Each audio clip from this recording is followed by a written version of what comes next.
Hello everyone, welcome to Appreciate Dunhuang Online. My name is Li Yaping. I'm from Dunhuang Academy. Today is the Lantern Festival. I wish all of you happy Lantern Festival and good health. I hope everything goes well for you. Today I will show you a typical cave built in the 6th century AD. In Chinese history, that was the Western Wei dynasty. This cave has a long history, about 1,500 years. The colors of the paintings are still fresh today. Its contents are very rich. Now, let's get into this cave and appreciate it. This cave has a truncated pyramidal ceiling. The 4 slopes of the ceiling have painted various images, including Indian deities and traditional Chinese celestial beings. First, let's focus on the paintings of the west slope. In the center of the mural is Asura, who is a famous Dharma guardian in Buddhism. He has 4 eyes and 4 arms, stand in the blue ocean, but the water can't reach his knees. He's up 2 hands holding the sun and the moon. Maybe you are curious about why Asura holds the sun and the moon. According to scholars' studies, Asura once wanted to see beautiful celestial women in heaven, but the sun and the moonlight are too strong, so he covered them with hands. Behind him is Mountain Sumeru, which is a towering mountain in the center of the world, with abundant fragrant woods growing on it.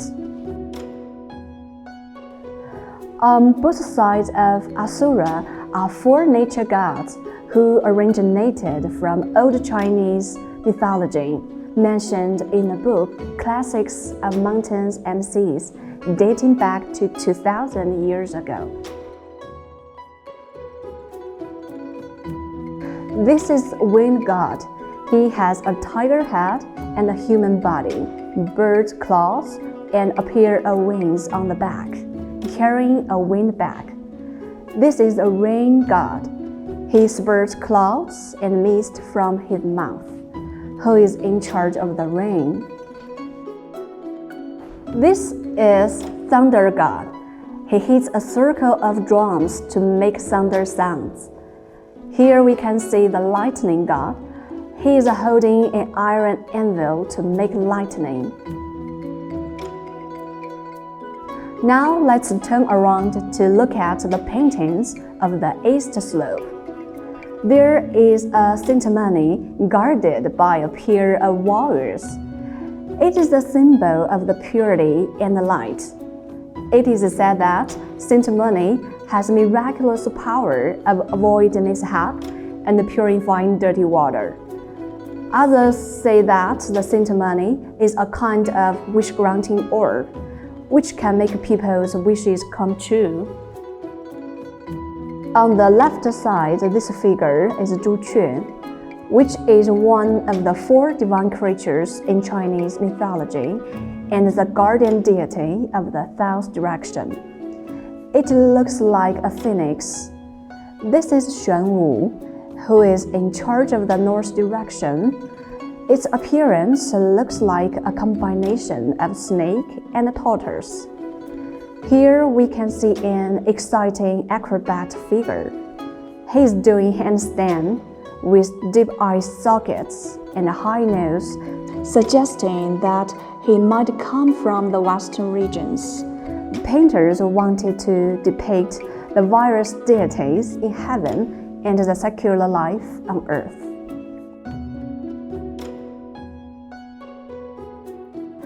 On the south slope, we can see there is a beautiful lady sitting in a phoenix chariot traveling to heaven.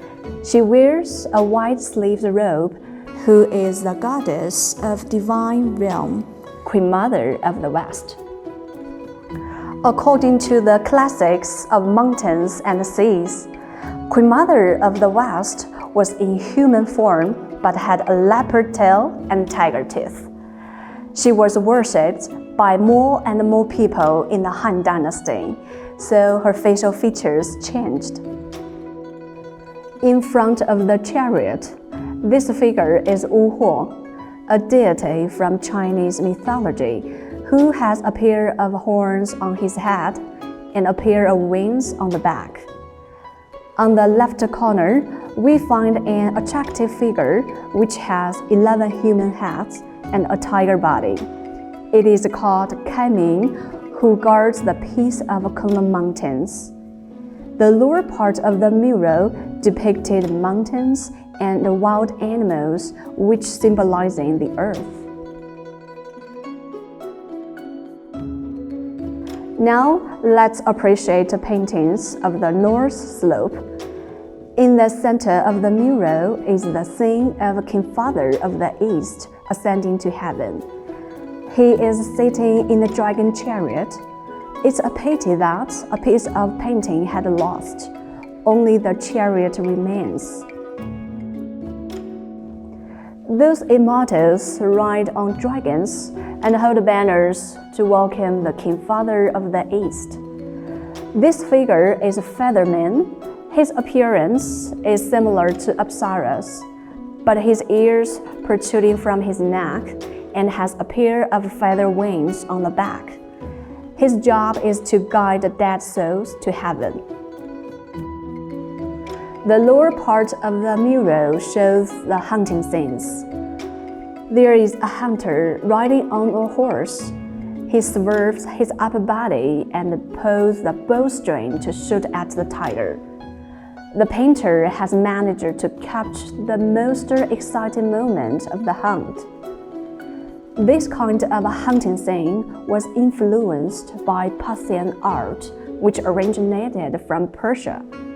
During the cultural exchange between the East and the West, it was introduced to Dunhuang paintings. A wild ox is turning around to glance at its pursuer. His posture and expression of the ox have been captured with great precision. This is a wonderful piece of animal line drawing. There is another hunter pursuing deers. The deer's forelegs are slender and delicate, but their hind legs look very strong, indicating that deers are fast runners. These vivid images of animals and hunting scenes are the finest examples of wildlife paintings at Dunhuang. Except for ceiling paintings, there are 4 flying apsaras in the Buddha's preaching scene on the north wall. The upper 2 apsaras are slim and slender, wearing long robes with sashes, are flying ethereally in the sky, which was influenced by the Central Plains culture. The lower 2 apsaras bear their upper bodies, their feet rising higher than their heads, which is an Indian style. Different styles of apsaras appear in same painting, embodying the cultural exchange between China and foreign countries.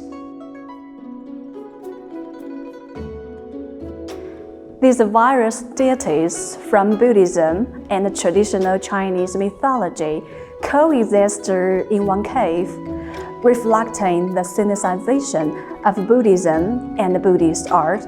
If Buddhism wants to take roots and develop in China, it needs to absorb the local cultural elements and accept the influence of traditional Chinese thoughts, which is why there are so many deity images from both cultures in this cave.